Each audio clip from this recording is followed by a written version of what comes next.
everybody. Welcome in on a Monday evening. It's the Texans Collective here on YouTube. Great to be with all of you as we are in mid-June. We're into the part of the NFL calendar where we count down to training camp now. There are no shortage of things for us to get to on the heels of 2 weeks of OTAs and a week of mandatory minicamp and plenty of chatter from some of the players that we can get into as well. We welcome you in on this Monday evening. Give us a like, give us a subscribe. We always appreciate that. I'm Sean Pendergast, part of Payne and Pendergast on Sports Radio 610, 6 a.m. to 10 a.m. weekdays, joined by Landry Locker of The Locker Room with Landry Locker and SNL with Landry and Cody Stutes, Reggie Atatula of In the Loop, 10 p.m. or 10 a.m. to 2 p.m. I'm not going to make you do radio 10 p.m., Reggie. 10 a.m. I feel like I'd be pretty useless doing that. 10 a.m. to 2 p.m. Middays on Sports Radio 610. And, of course, Cody Stutes, one half of SNL and Houston Football with Cody Stutes as well. So, gentlemen, good to talk with all of you on a Monday. As always, we appreciate everybody participating in the chat as well. So give us your comments over there. Let's start with minicamp. It's over. They in the upset of the century, they participated in all 3 practices last week. I know the third one. Yeah. They had to suit up. They didn't get to leave and go home.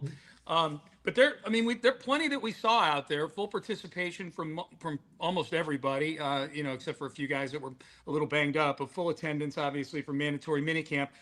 In the eyes of the collective here, what were the biggest developments that we saw in minicamp as we now head into the runway into training camp in July?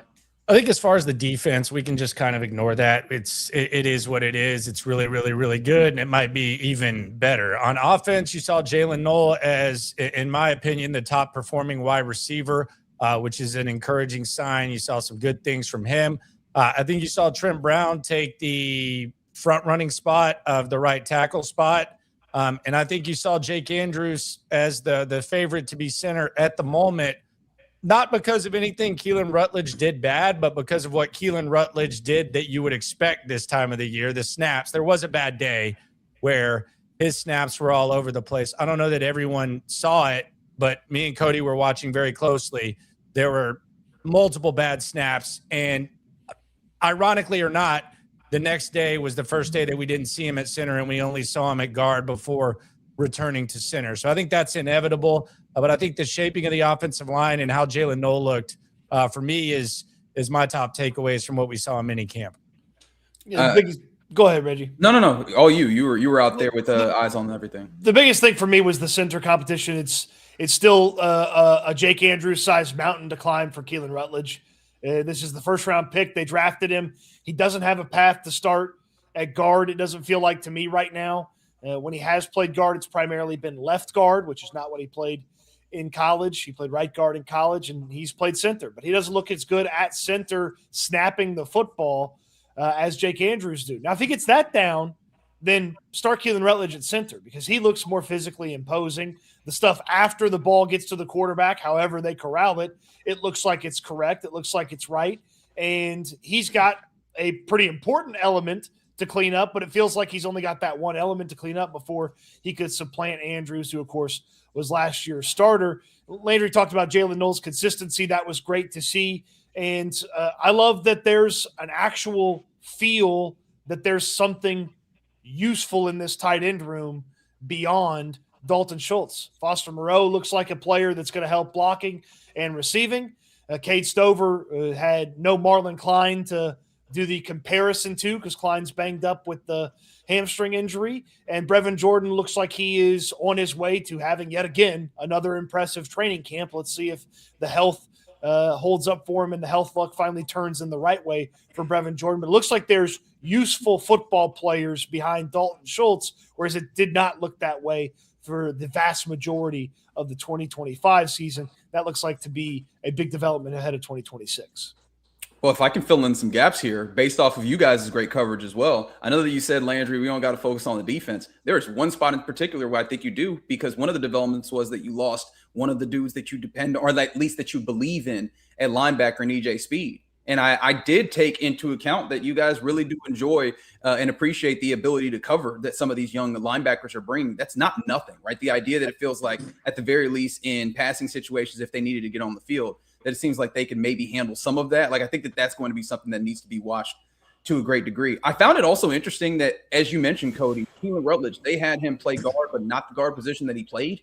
And so I do wonder how much that speaks to like their ability to cross-train rather than their feeling that is where he will play. Like it feels like they're treating him like a center who they want to make sure has some versatility, as opposed to a guard that can play a little bit of center, which doesn't feel like nothing.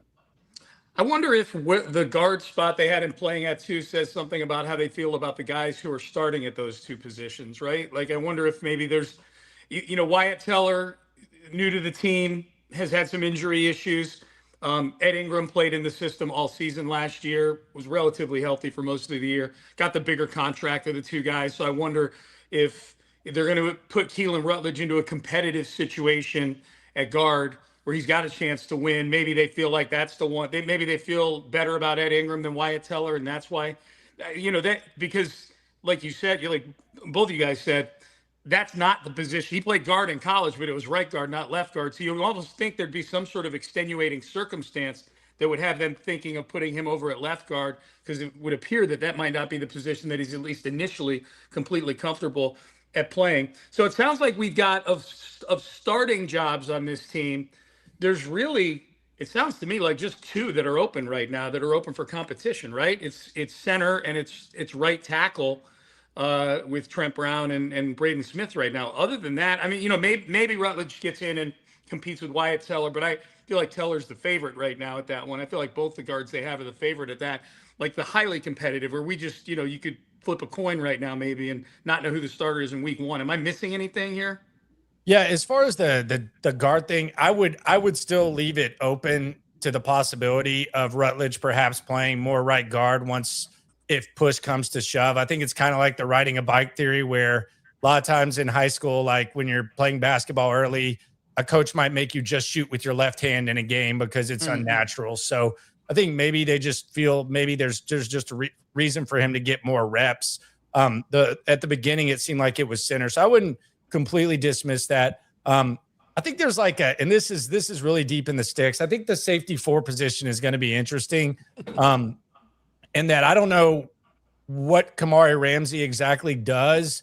I have a pretty solid grasp that he is not going to be Petrie's backup like a lot of people may have thought, which may or may not be a big deal. I think their defense completely changes when Petrie's out there, but I think Huzzy's the guy to watch as his backup. And then that brings on the question, is MJ Stewart going to be back? And I do wonder what Kamari Ramsey's role would be in this game. I know that's a day 3 pick, so those guys aren't guaranteed to make the squad, but I think the backup safety is something to keep an eye on. And then outside of that, I really want to see what Marlon Klein looks like, because look, I'm not sitting here saying that Cade Stover looked awesome, but he wasn't hurt by this whole thing. Like he was out there a lot more than we've seen, and he looked pretty good. Like he looks like he's in shape. He looked pretty good. And sometimes these soft tissue injuries, they do kind of linger around. So I am a little bit curious to see what happens with Marlon Klein. It does feel like he's close. Like if this were a normal week, like it feels like he would be on the side ramping up based on what he's doing on the side. But there's really not too much uncertainty at on this depth chart. Whether that's a good thing or a bad thing, knows, but there's not much uncertainty. Yeah, I would think that, Sean, you're spot on that just those couple of starting spots, and we're really kind of parsing through depth on defense, and then who plays what on special teams, affecting who's available on the depth chart. But yeah, it feels pretty well put together, like Landry said. And I like the depth that they have in some of these spots. I know, Sean, you and I have gone back and forth at wide receiver, and I liked what Hutchinson and Watson were putting together as far as that 4-5 spot in the depth chart. I like what Bond and Sopkowitz and some of these other names that are competing for a 6th wide receiver spot, if they do keep one, which I anticipate they will. So I think there's some interesting depth battles that are going to naturally be the things that you watch, because, as you mentioned, very much a starter locked up spot almost across the board. And I forgot to mention this. The punters might stink. And I'm not trying to be funny about that. They might just stink. And maybe they're in-game punters. Some days were better than others, but it seems like 1 out of every 4 or 1 out of every 5 is a shank. So I think that the punter might be on this roster, but I think there's a chance that we could see maybe if this looks the way. And oh, by the way, Stonehouse, we've never seen him before, so I kind of give him the benefit of the doubt. We have a whole year of Kroger being very, very, very bad, or average, mediocre, bad, however you want to describe it, at punting the football. So damn sure wasn't average. Some people may think that this is like a small deal because you're talking about punters, but with a team that struggled on offense, with the way that they play defense, I think it's very possible that these punters might just stink. Yeah, and I thought the same thing, Landry, and you were saying that. I'm like, it feels like there's always a couple spots on the roster where you give that sort of cliche. This person may be on somebody else's roster right now. It might be punter this year. We'll see about that. The tight end thing is interesting that you guys brought up, because I do feel like from the basic things that we've seen, Dalton Schultz looks fine. I thought Foster Moreau's looked really good in the spots that I've seen him. You guys have gotten to see more than I have of that. But and a really nice interview with him too, by the way, fellas. That was good stuff. And then look, Marlon Klein, by virtue of being a second round pick, if he's healthy, is going to make the team. I think it gets interesting that either, assuming everybody's, there's no torn ACLs or anything, that either Brevin Jordan or Cade Stover is not going to make this team probably, which means that maybe it's some, like I remember Kari Lee was a tight end on this team back in the Bill O'Brien era. Back when they had back at a time where they had a bunch of tight ends and they were able to flip him and get a 5th round pick for him. Like maybe there's a couple spots on this team where Nick Caserio is able to get a little bit of that pocket change that he likes to use to maneuver around in the draft. Tight end might be one of them. Maybe he gets the team to give him a 6th round pick, or one of those trades where you duke a 7th and the player for a 6th or a 5th or something like that. I think that's the level of depth there might be in that tight end room. And maybe, who knows, maybe on the offensive line too. I don't know. Do you guys have Blake Fisher making this team right now? If you had to do a 53-man projection? I think that it's going to be interesting to see how these undrafted guys look, specifically Neal. I want to see what he looks like. I think that they're going to give them every opportunity to beat out Blake Fisher. The one thing that I found interesting about what they've said, and you can read between the lines in this or not, but they've mentioned like 3 times Jumbo is like discussed. So anyone who thought that was like something that Nick Caley was enjoying and like this was like some identity that he wanted and Blake Fisher was establishing a role, like the way in which D'Amico and Caley have talked about Jumbo package, they don't want to do that anymore. So I don't think that that's going to like impact the way in which they function with the roster and Blake Fisher potentially being a part of this thing. Nick Caley made it sound like some bad phase that you go through as a teenager. You know what I mean? He's like, yeah, and this guy got hurt and that guy got hurt. And now we're into our Jumbo phase. Like he made it sound like it was this goth phase or something like that. They're just embarrassed by now at the end of the year. Like, I can't believe I was dressing like that all year long. Like, and mind you, kind of glad that he said it that way, because like that's what it looked like. Me too. You know what I mean? Like this team it's not far from them to like kind of act like something that we could all see was bad was not as bad as it looked. And so it's kind of nice that they were like, no, we see it too. So we saw it too. Yeah. Like, no, we get it. Yeah. It was kind of concerning in the moment. Like, is this going to be the bit? Like, is this really going to be, because we were even like talking about a lot of our listeners were like, we're going to get customized jerseys. And this was one of my ideas where you get 57 and then the name is eligible. They were announcing it so much. And like they announced it probably like 30 times a game. Yeah. But I'm with Reggie. I think that's really, really true. Like you pick your battles with the offense, like good things that you feel good about, like especially at this point. But like the fact that they thought that the Jumbo thing was kind of a bad bit too was good to hear. Yeah. They're not afraid to lie about a bad bit, like when they rotated left guards and acted like that was the way that they both played best. So they're not afraid to lie about it. So it was good to get some honesty in a negative way, that where they weren't propping up a bad idea. And yeah, there's some tight end bodies, and I think to me, Klein getting hurt is probably one of the biggest disappointments of minicamp. You would have loved to have seen something from him, and there's obviously an extra level. Like if Marlon Klein was picked where Kamari Ramsey was picked, I'd be bummed, but I wouldn't be disappointed. They picked him in the 2nd round. Yeah. Well ahead of where everybody expected him to go. They've talked about him like there's some big untapped potential. I wanted to see it. We'll have to wait till training camp. Yeah. Well, and the other thing about that, and this is not hindsight at all. I know we deal in hindsight and it's only natural, but Sam Roush is getting all types of praise from Bears fans. And I'm not sitting here saying that that's the end all be all. I know that there's certain guys that just look good, but that was a guy that was a popular name around that time. And I don't think too many people would thought it was a stretch. And when you're amongst Colston Loveland, who's probably a top 5 tight end right now, and Cole Kmet, who's probably the best backup tight end, and your quarterback is coming out and making it a point to talk about how good you look and how they got 3 now, it's kind of salt on the wound when it comes to, I guess, not seeing anything from Marlon Klein at this point. It's very early. Yeah. I was going to bring up some Stroud stuff in camp developments, but we got a whole chapter dedicated to him a little bit later. So I'll save that for when we do Stroud surroundings in whatever, 10 or 15 minutes. In the meantime, before we move on to stock up, stock down from the offseason activities, let's talk Prize Picks, fellas. And with all the soccer going on, soccer on Prize Picks is good stuff. Unfortunately, we've got Soccer Reggie here to help put the Prize Picks. All hail Soccer Reggie. Soccer Reggie. Yeah. Maple syrup Reggie. I saw him cheering for Canada the other day. Hey. Not cheering, just analyzing, just appreciating what was happening in the game. That's it.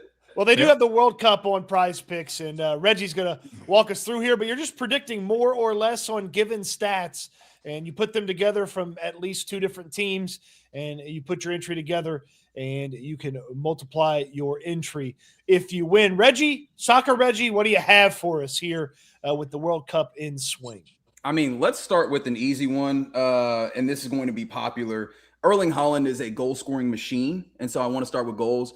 He plays for Norway, and it just feels evident, especially against an Iraq team that is not nearly as good as Norway, or at the very least, that dude up front. He should score. Like, there's a green goblin next to it. It should let you know this one feels like easy money. So that one, absolutely. Let's go more than half a goal for Erling Haaland. If he does not score, I don't know what I will do, because I don't like promising such things, but I will be very disappointed. I hate those kind of bets. Let's be honest. However, as we continue in the Prize Picks, can you give me saves? Because I think that this is going to be an interesting one. This is one that I will play as France is facing off against Senegal, and I want is it Mike Magnon?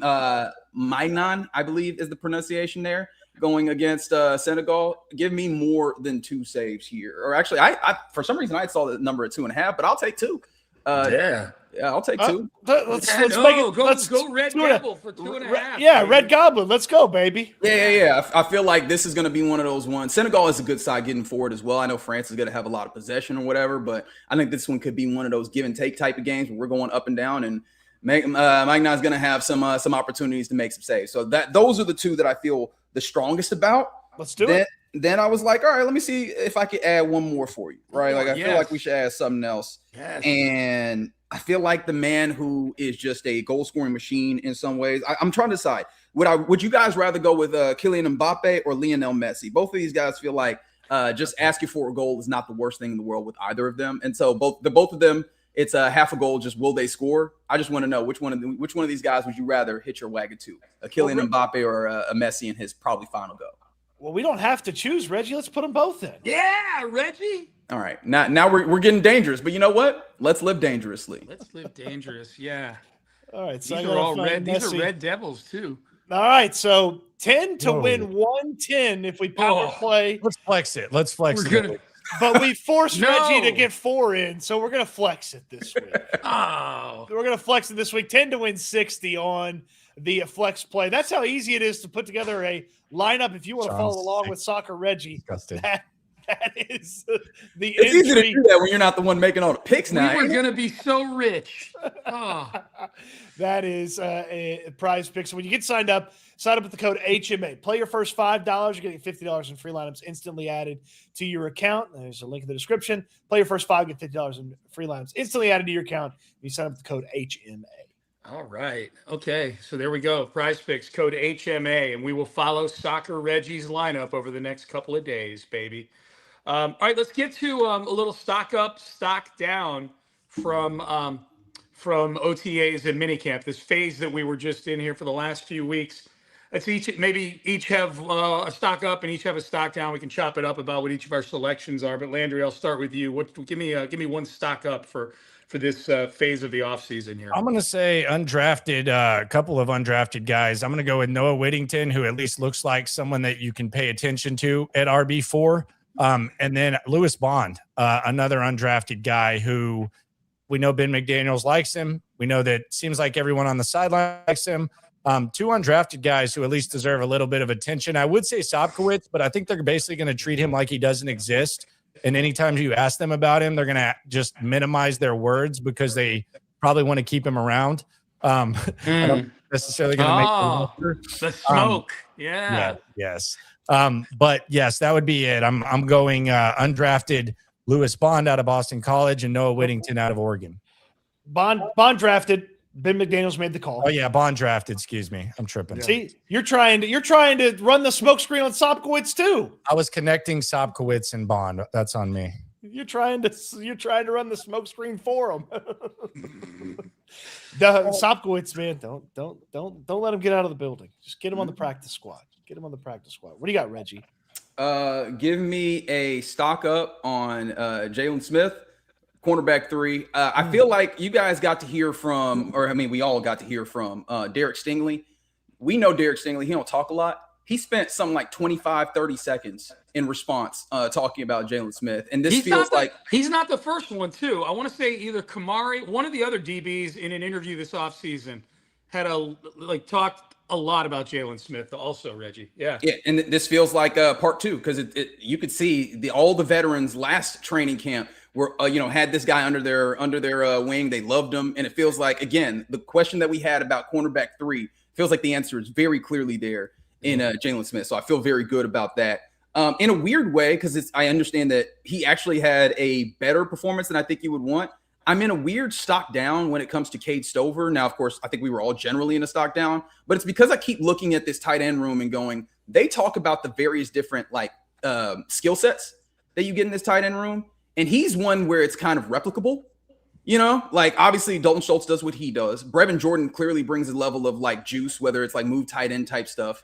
And then I go, now Marlon Klein dealing with this hamstring, hey, how does that impact this? But it feels like Cade Stover is kind of in the same vein as Foster Moreau and maybe not in a similar vein as what Marlon Klein is supposed to be. And I do wonder at what point, which of these guys ends up winning out? And it feels like the Cade Stover experience is on the lower end of that. So I'm kind of stocked down there. Okay. What about you, Cody? I would say stock down for a specific connection. Stock down on the CJ Stroud, Jaden Higgins connection.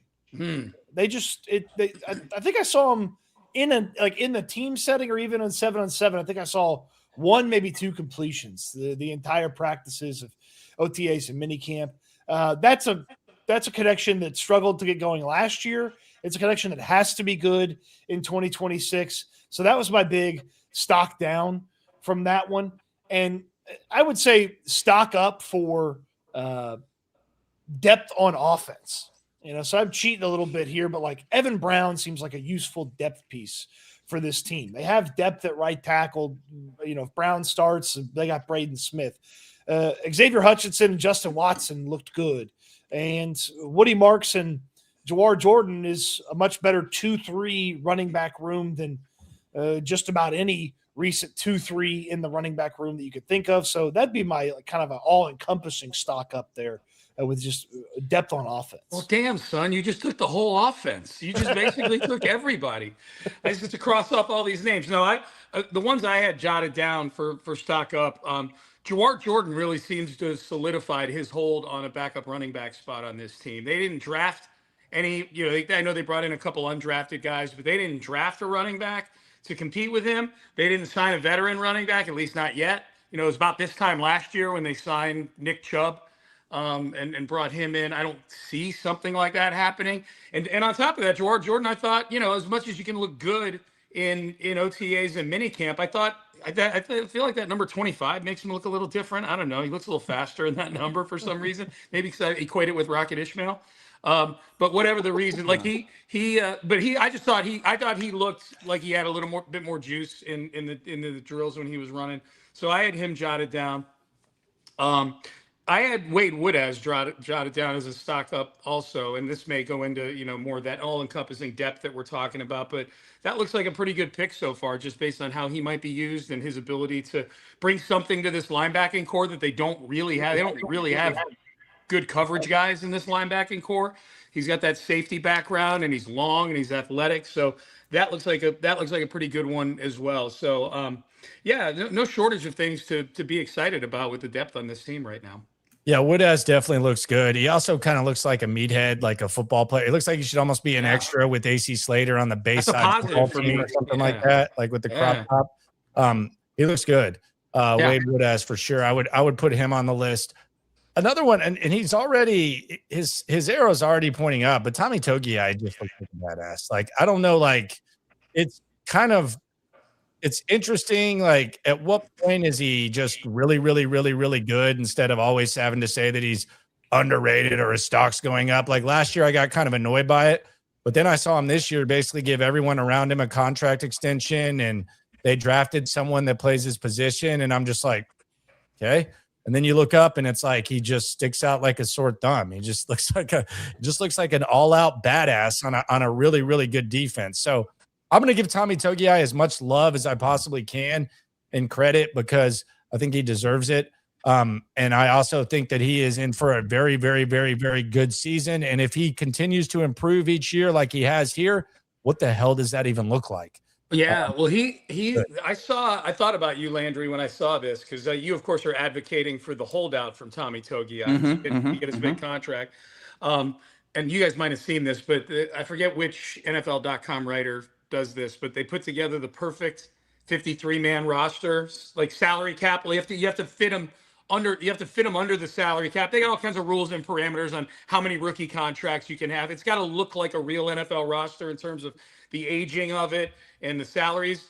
But Togiai was one of the bargain D linemen they had on there. Like they had like 6 or 7 D linemen, whatever it was, and he was like one of the bargain guys, which when you consider there's 32 teams in the league, and this is somebody outside of Houston that writes for NFL.com putting this thing together. I thought that was pretty cool to see Togiai getting some semblance of recognition. To put it in perspective, because I know that Texans cap is who I think we all go to for like cap stuff. So it's like, okay, I'll take a back seat to him. But just to like put in perspective how Tommy Togiai is such a value, he essentially has the exact same contract that Trent Brown had last year coming off of an injury. When we wondered if he was going to be able to play. Like, it's basically like the same values, like the ceiling and the floor. You put that in perspective for what this guy's meant to this defense and how we felt about, D-line depth and all that. It's impressive. And I think I'm worried this might be the last year that we see Tommy Togiai on this squad, and he might be the first really, really good player that they have to say goodbye to, which I think that's a bigger deal than maybe they would be willing to admit. Yeah. Landry, you did say that they drafted somebody to play his position, and I do wonder how much they drafted somebody to play the position that he plays right now until Sheldon Rankin stops playing football, right? Like, I think that is a factor that we also have to consider. Is it possible you could see a defensive line, rather, that has a Togiai K-Mac partnership in the future going forward? Of course, they haven't done the contractual things to do that, but I imagine that we'll get an opportunity to see those two dudes playing together, and they will as well. I would also like to say, just from a stock up, stock down perspective, a stock that is no longer listed, you're not allowed to buy it because the company is it's going out of business. Is the Jared Patterson stock? He's gone. You can't buy the Jared Patterson stock. Yeah. He got just pushed out by the additions to the offensive line room. Delisted. He got delisted from the stock. Not even a penny stock. That's crazy. No. Earlier today, Cody said if the top 3 centers get abducted by aliens, then maybe Jared Patterson makes the team. I said they would give the aliens a tryout. Like, Jared Patterson's not even in the mix right now. Like, it's like a crazier version of like Juice Scruggs last year, who somehow survived. But with everything they've invested, and I want to say this, I predicted this. I put the over-under at 90 seconds for if and when they have to say goodbye to Jared Patterson for Nick Caserio to praise him, because say what you want about Jared Patterson, he was an awesome 6th-round pick. And part of the reason why Jared Patterson doesn't make as much sense right now is because he's played his way up to where he makes a hell of a lot more money in year 4 than he was scheduled to make. So in a year in which they drafted a center in the second round, Jared Patterson, I think the way in which people look at him, it's almost like you look at him like a second round pick that wasn't quite as good as you thought he would be because he was completely better than Juice Scruggs. But that was because of the expectations that he set. And I have a lot of respect for guys like Jared Patterson who you don't have a lot of appreciation for him. But when it comes to a 6th round pick, that's a solid job by Nick Caserio of getting Jared Patterson, and a solid job of Jared Patterson maximizing all his God-given ability. I don't know why I just made a toast to Jared Patterson, but here we are. Yeah, because I was about to be like, oh, that's fine and good. What Jared Patterson represents to me is an old era that the Texans decided we will never be able to go back listen to you. I will never go back to that. Shitting on Landry's tribute. Yeah, because we all saw that play. They decided instead of putting Jared Patterson back out there, can we try CD So? That was Juice Scruggs as much as Patterson, though. That was as much. He was there with him. He was there with him. No, Reggie's right. It is an era that you don't want to remember fondly, but you could still. Caserio, when he gives his 98-second Jared Patterson eulogy, damn, man, he can take some notes from Landry.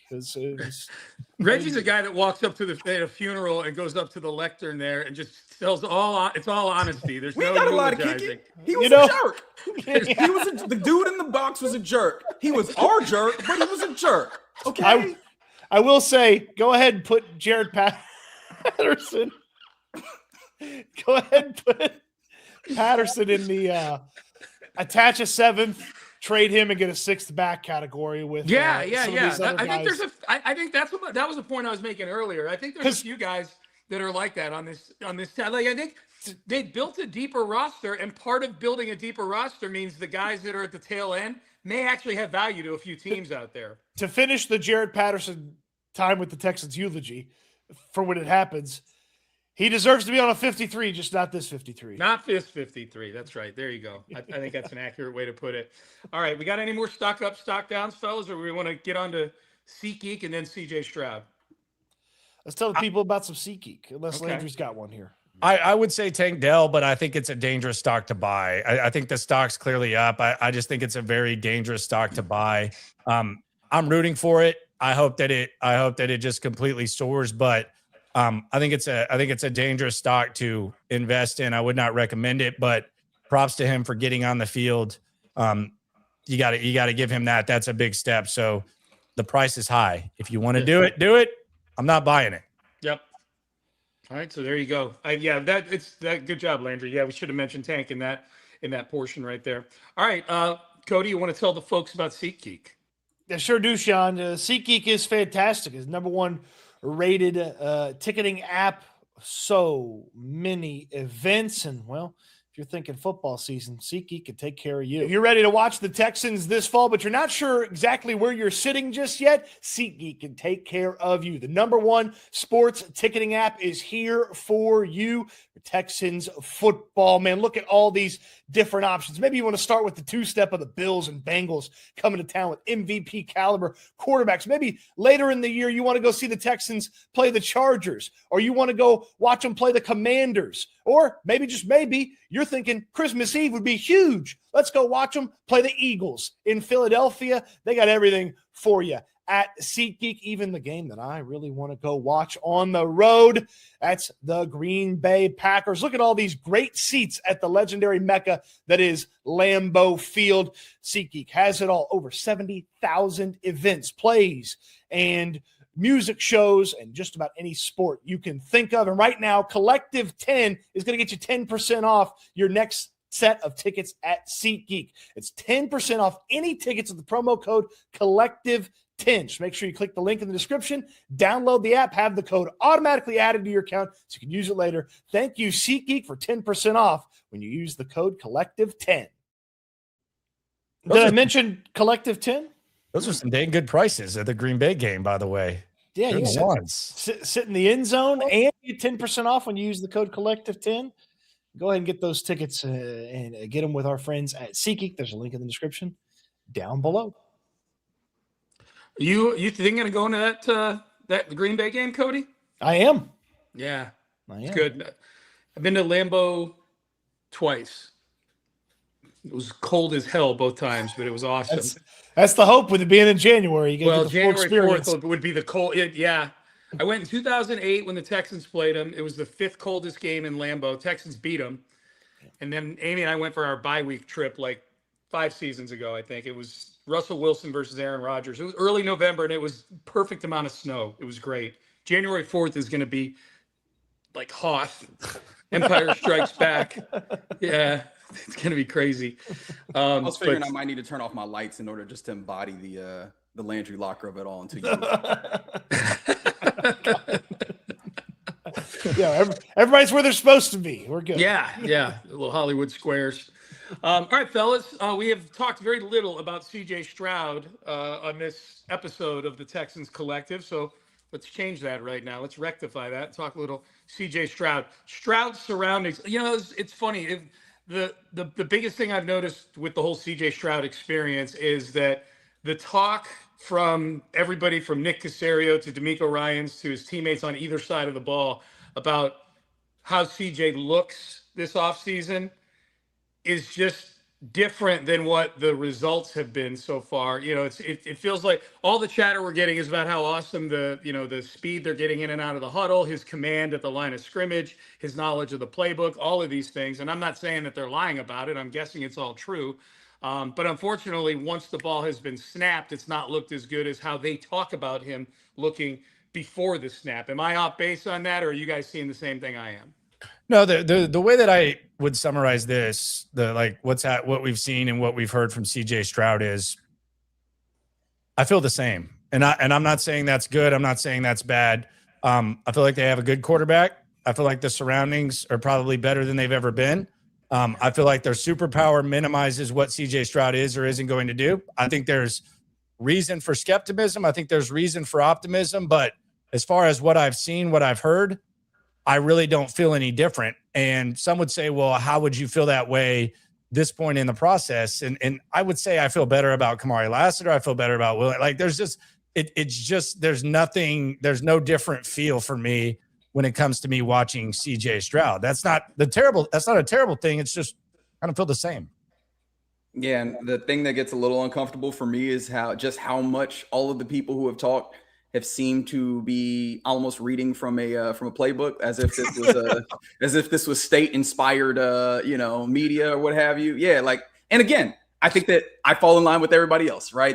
I think that all these things can be true, right? The ways that we're actually seeing it come together on the field, maybe not quite the way that you want, but you could be seeing better, practicing of the offense because this is year 2 of the offense and he's gotten a better grasp of it.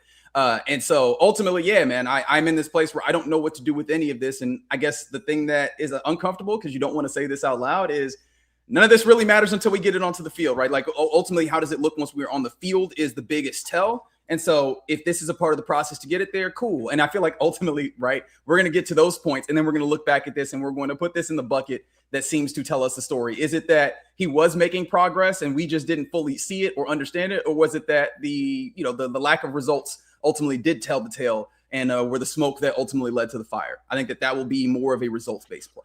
Yeah, for this grandiose, fantastic, amazing, best offseason ever for CJ Stroud, I've yet to see the fruits of the labor that was this incredible offseason. It looks very similar.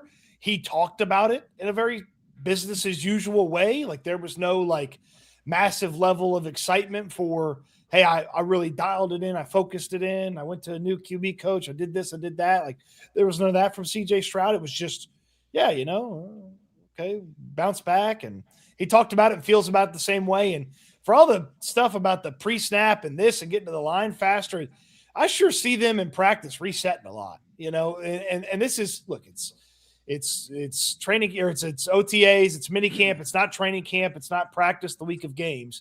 So, get it out of your system now so that it's better when it looks, but it hasn't, I haven't seen the fruits of the offseason labors from CJ Stroud. Maybe they show up in training camp. Maybe they do. Well, maybe they show up when the pads go on, when you can start to actually run the football and things like that. You can start, because they're not running the football in these. I mean, I know they run running plays, but in terms of has the effort to make this offensive line and this offense as a whole, because I'll throw tight ends in there, more physical. Like that's been the focus. Physicality has been the focus, and being able to run the ball downhill, a more physical running back than they had. David Montgomery is one of the most physical running backs. He's great in short yardage, all those things. That's the thing that I guess that's the thing where I'll hit the, just the pause button on everything as far as getting overly emotional one way or the other about CJ Stroud is I need to see if they've improved this run. I think an improved running game is really going to help him, really going to help him. It's going to help play action. It's going to help all those things. So I'm kind of where Landry is on the whole thing.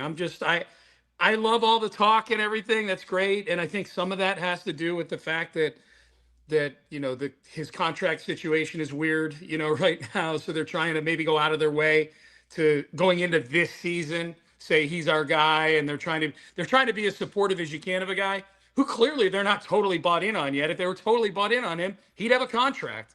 So it's that whole, the whole praise, the heaping of praise is just something that I can't get too hyped up about.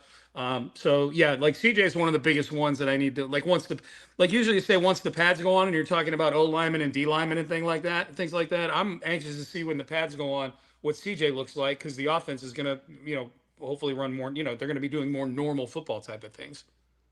And he's not really. Go ahead, Steve Star. I do want to give like one small bit of credit. And Daniil Hunter said, "Hey, he's doing a good job stepping up in the pocket." I did see that a few different times in the practice. Now, one time he did step up in the pocket and ended up throwing an interception, but that was a great play by Azeez. But yeah, it does seem like there's some pocket awareness. And look, the offensive line is supposed to be better than last year. And they gimmicked the offense a little bit last year, so they got rid of the ball in a timely fashion.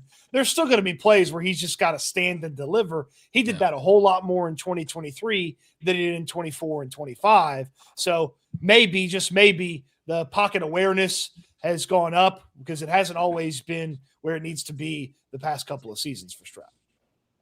And we've seen a little bit of a fluctuation with that as well. Like last year, there were moments where you go, all right, is he commanding the pocket a little bit better?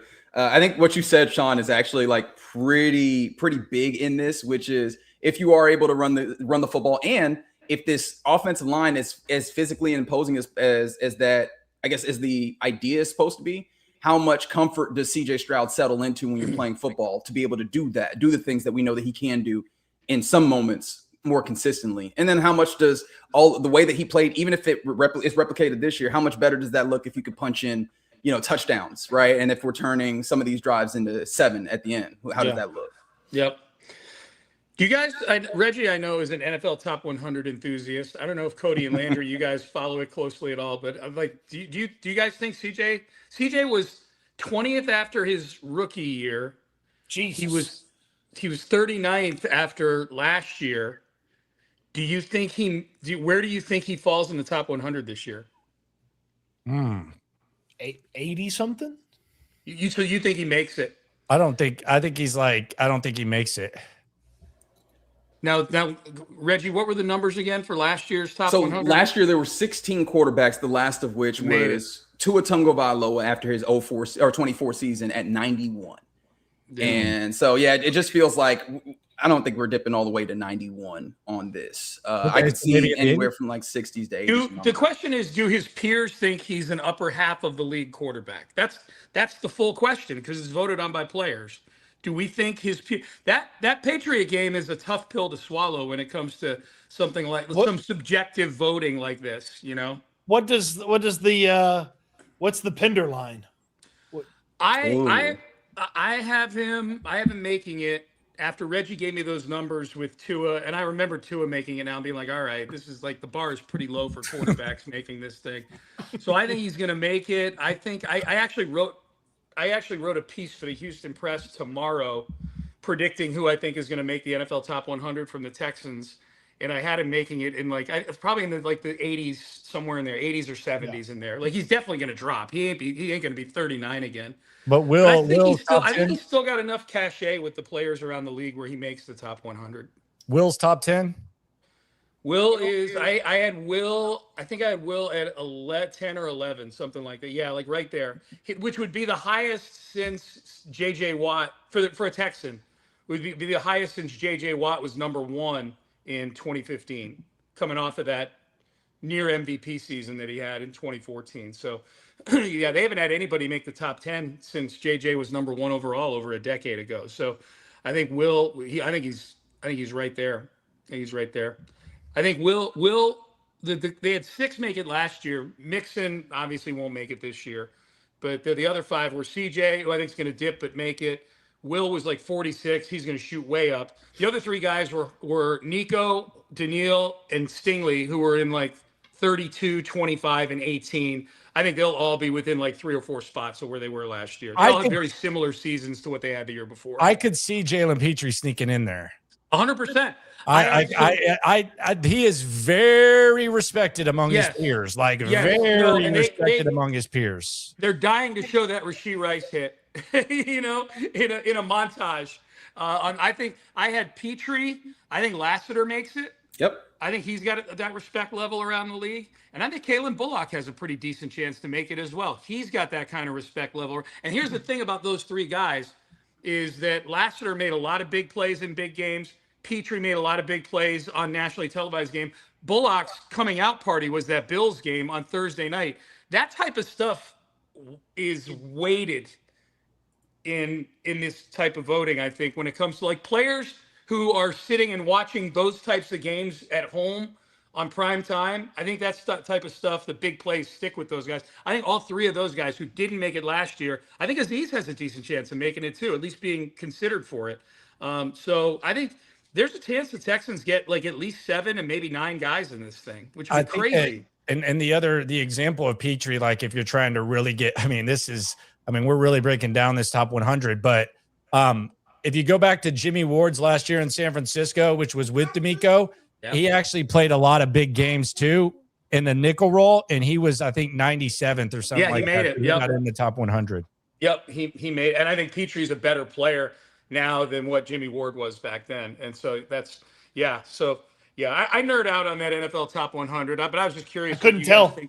I couldn't tell that you nerd out on that. Oh, dude, I think I was someone who nerded out on the Casey Kasem top 40 every week back in the day with all the songs. I'm anything that gets ranked, I'm into, man. Anything. So, I love it. I love it. All right. So let's hit this final topic here, fellas. We have an NBA champion in the books. Our 8th different team winning the NBA in the last 8 years. This time it's the New York Knicks, and it's good to see the little engine that could, in a small town like New York City, get the job done. And Mike Breen with like, oh, the tears are falling. 53 years. There's people who've never seen. Yeah, go to hell. So, anyways, but let's cross over the sports lines here. What are some lessons that we can learn across sport from the New York Knicks NBA title run here? There's actually a few, and I think that the number one is, we talk a lot about the Texans, and we talk about, oh, well, they haven't been to the conference championship and they got to end this drought, and there's this many teams who haven't been to the conference championship. And when I hear Nick Caserio talk, I kind of get scared that once he gets there, he'll just say, this is the furthest we've ever gone. I think the worst quote of the offseason was where Nick Caserio said, this is the best 3-year stretch that we've had, and we don't take that lightly. You should. You really should, especially given the fact you got 2 years to clean stuff up. You inherited 6 first-round picks, and you had salary cap space, and you had 2 years of no pressure to win. So you got to clean it up. Tell me how many other 3-year stretches had that laid out for him. But I digress. The New York Knicks did something that I think is very opposite of the mindset of satisfaction of getting far, in that they ended a quarter-century conference finals drought, and they still fired their coach. And I'm not saying this isn't about like D'Amico Ryans. There's no scenario where D'Amico Ryan should get fired, but they are evaluating CJ Stroud. So it's like another top tier decision. I think that the decision of how they function as an organization after this year, I think it should go beyond just making the conference finals. I think it's a very valuable lesson that the New York Knicks provided. And it's a mindset that I hope the Texans have, because you also look at Seattle last year. They won 10 games. They could have easily said, we can keep rolling with Geno Smith. They decided they were going to go a different direction. And oh, by the way, that direction wasn't like overly encouraging right off the top. They ended up winning a Super Bowl, though. So I think that's one of the lessons from the Knicks that the Texans can take home with them. One of the fascinating things that I sat with, and I even brought it up maybe more in terms of like the Rockets, but I do wonder how this filters in with the Texans. Mike Brown maybe not early on, in the middle of the series, was asked about Karl Anthony Towns, who, notoriously, if you follow basketball, was kind of laughed at being like this big player that did not play big and that did not show up in these big moments. And that was like the furthest from the truth early on in the series. And Mike Brown was asked about it. And he was like, well, he came in and my job is to make him as best as possible. So we tried some things. He talked to me. I talked to him. We altered him. We tried it again. We talked again. And ultimately, eventually, he got to a place where they settled on something that worked. And so malleability felt like something that was very big to help the Knicks. And conversely, I know that they're not on the billboard there, but the San Antonio Spurs, boy, did they go down with the level of stubbornness that they did, where they were just committed to playing De'Aaron Fox and that ultimately tanked them, where you had teams coming back on them time and time again. And so I bring this back around, at least for me, to one Nick Haley, where the watchword coming in was we build our offense around our players, and it feels like we have not seen that enough. I need to see that. Like I need to see you putting your players in opportunity to succeed. One of the things that we've talked about on this program, get Woody Marks the ball in space, right? Throwing the ball in space, get Nico Collins moving, right? Like these things. Hey, Jalen Noel, have him on the field and have him like running away from people. These are things that you need to see consistently. Have that malleability and put your guys in the best place to succeed, because you've got talent in the same way that Mike Brown had talent. And I think you really brought up a good point about Karl Anthony Towns, because that was going to be one of my other ones. Is CJ Stroud's getting a lot of scrutiny on social media.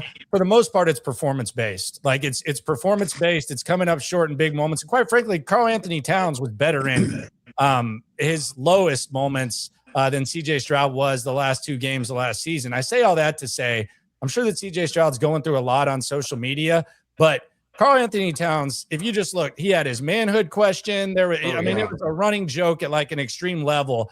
And if you listen to Karl Anthony Towns talk, it feels like he's kind of gotten to where he has perspective, whether it's professionally or whatever. And maybe that all kind of blends together. I think that's a good lesson for anyone that is dealing with social media and questioning their manhood and questioning if they can get it done. Look at Karl Anthony Towns, because that dude was as made fun of at like an extreme level as I've seen anyone in recent sports history.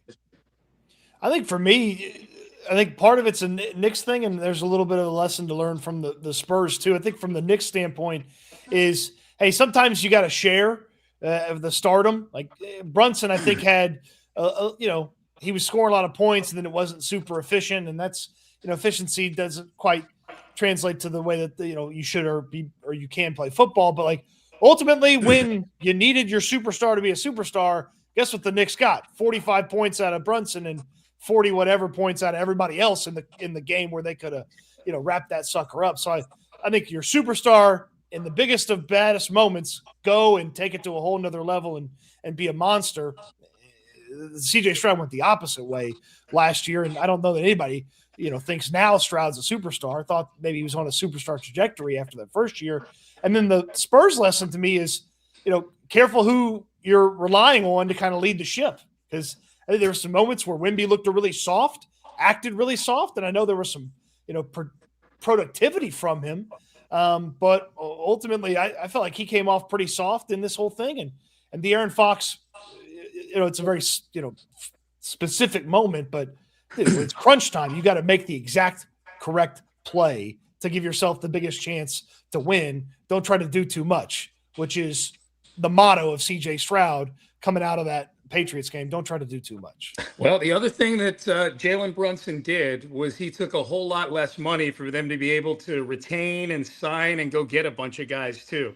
So does the analogy, if CJ Stroud's able to play to that level of being he plays to the level of being a killer on Jalen Brunson's level, then you give there ain't no break on the money. There are no dollar amounts too big, but that is a big factor in them being able to construct the team they wanted to. Is he took, they say it took 113 million less.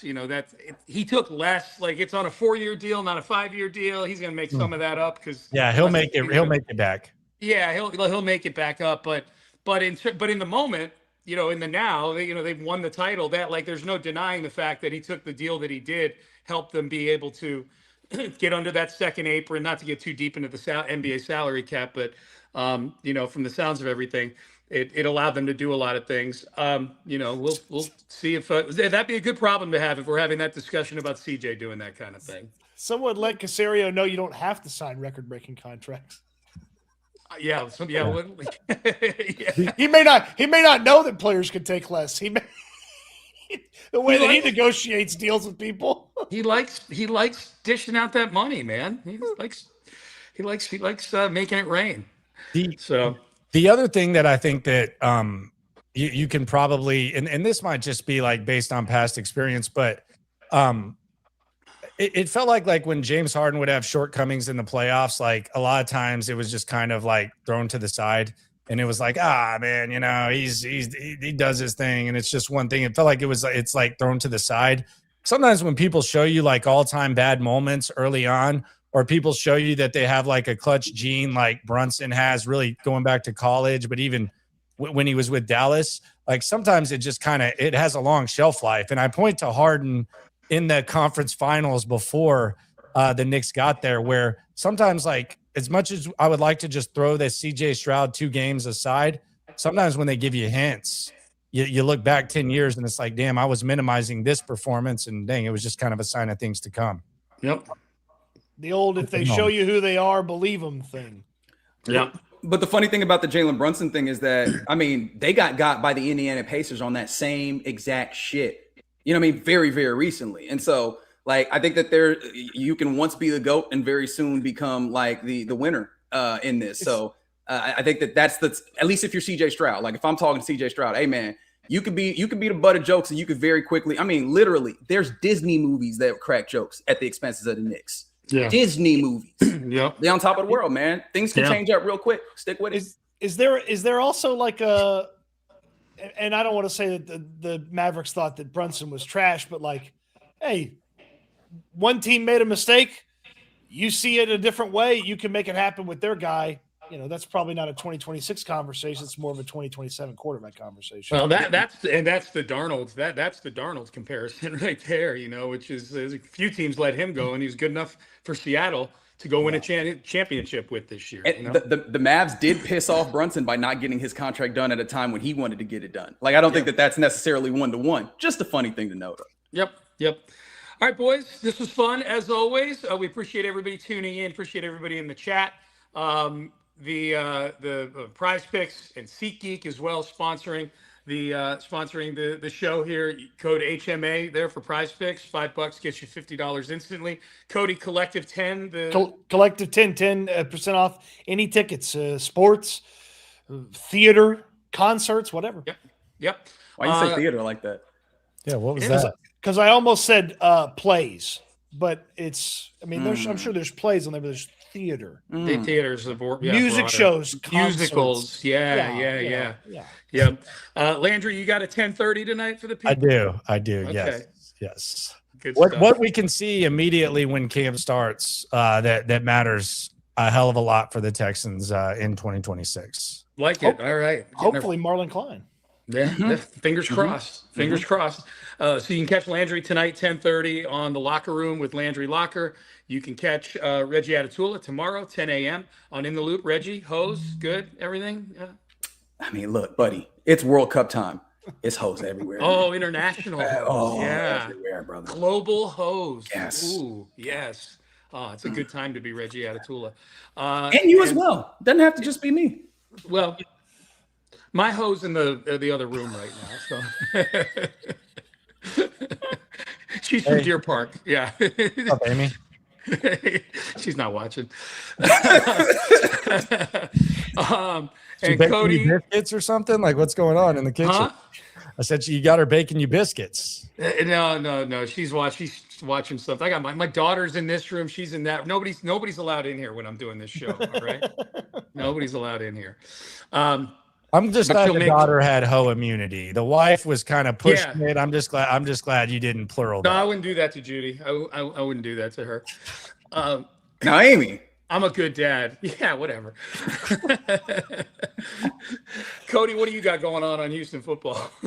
This week, the post minicamp, the summer is here before training camp, 53-man roster projection. Nice. Cool. Awesome. Well, fellas, this was great as always. Do you have a Spankies coming up, guys, anytime soon? Next week. Next week. Next week. Okay, cool. Next Friday. All right, cool. Well, we'll hit that next Monday when we get back together here on the Houston Collective. Good to be with all of you. You can catch me 6 a.m. tomorrow on Sports Radio 610 on Payne and Pendergast. Until then, we'll see everybody next week. Have a great week. And Cody, end stream.